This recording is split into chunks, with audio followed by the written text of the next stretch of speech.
Hello everyone! Ngayon po naman nagagawa tayo ng chicken marbella. Pero sa ngayon, ang gagawin muna natin ay kung paano i-marinate itong chicken thigh and leg. So, bumili ako ng, actually magkarugtong yung leg at saka yung thigh. Ginawa ko, kinat ko lang siya into 2 pieces para yung portion niya hindi naman ganun kalaki. Kasi minsan parang kung magkarugtong sila, ang laki niya pag ilalagay mo sa plato. So, ito yung chicken natin. And then, nilagyan ko siya ng mga hiwa-hiwa.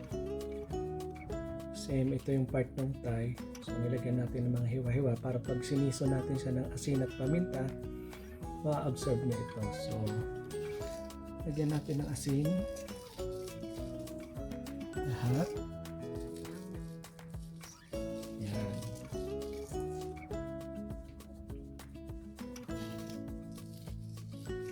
So, 8 piraso ito. 8 piraso. So, since nahiwa natin siya, magiging 16 pieces siya ngayon. So, lagyan natin ng salt and pepper. Sa ganitong paraan, mas direct na ma-absorb ng manok yung asin at paminta. So, yung iba kasi inihahalo doon sa marinade mix. Hindi sa kaya halo sa manok. So, balik na rin natin para yung kabilang side naman.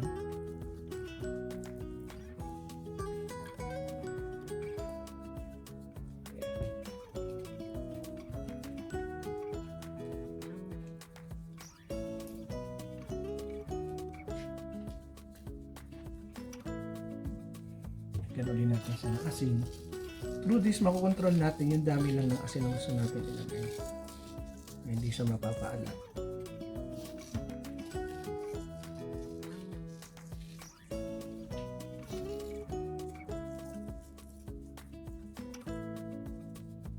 Yan. Black pepper.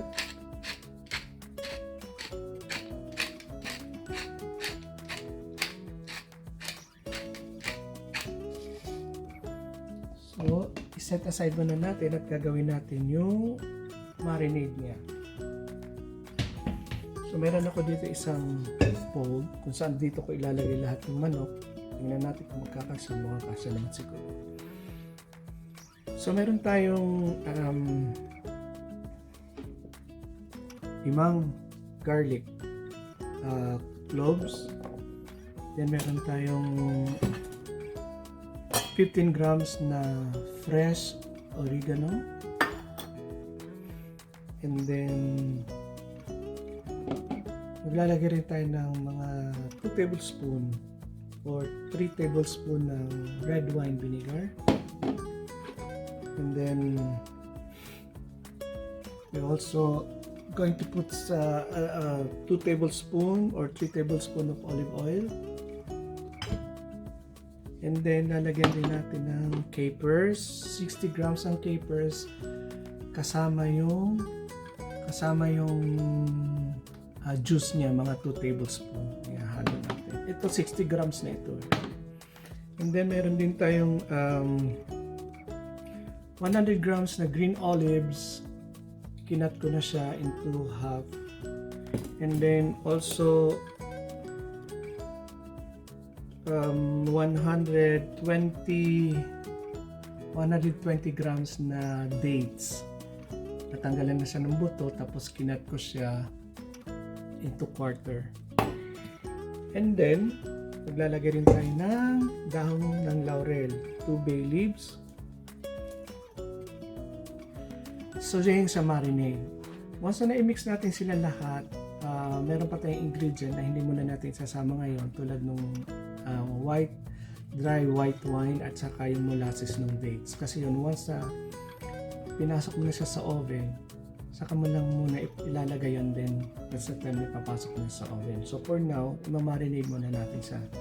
So ang gawin natin, magsamasamahin natin lahat ng ingredients. So marinate, olives, the dates, itong oregano leaves, itong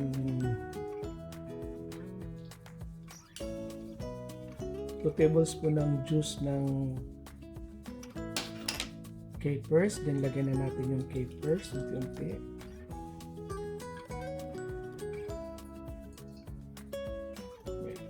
Toast natin lahat.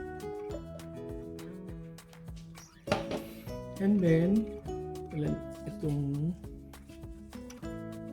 bay leaves, 3 tablespoon ng red wine,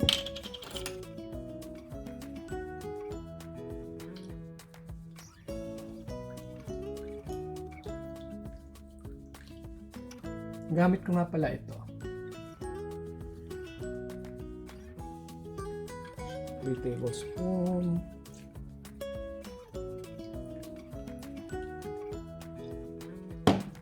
And then 3 tablespoon of olive oil. Any olive oil.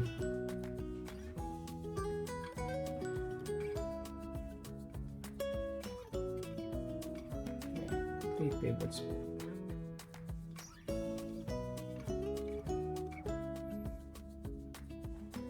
Okay. And then itong garlic, ipipress natin siya para mas lumabas yung katas niya. Ipipress natin yung 5 garlic cloves. Okay.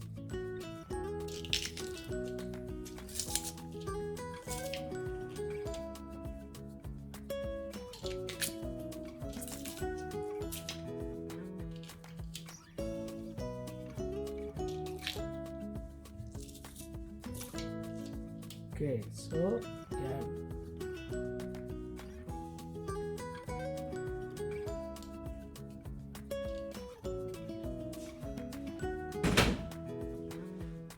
So mix lang natin to.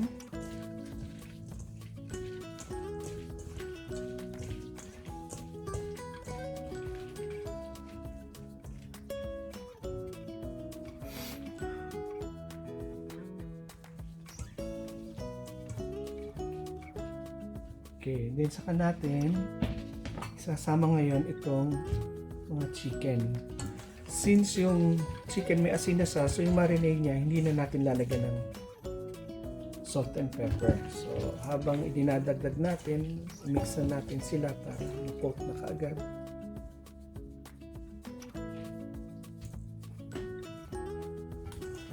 Ayan.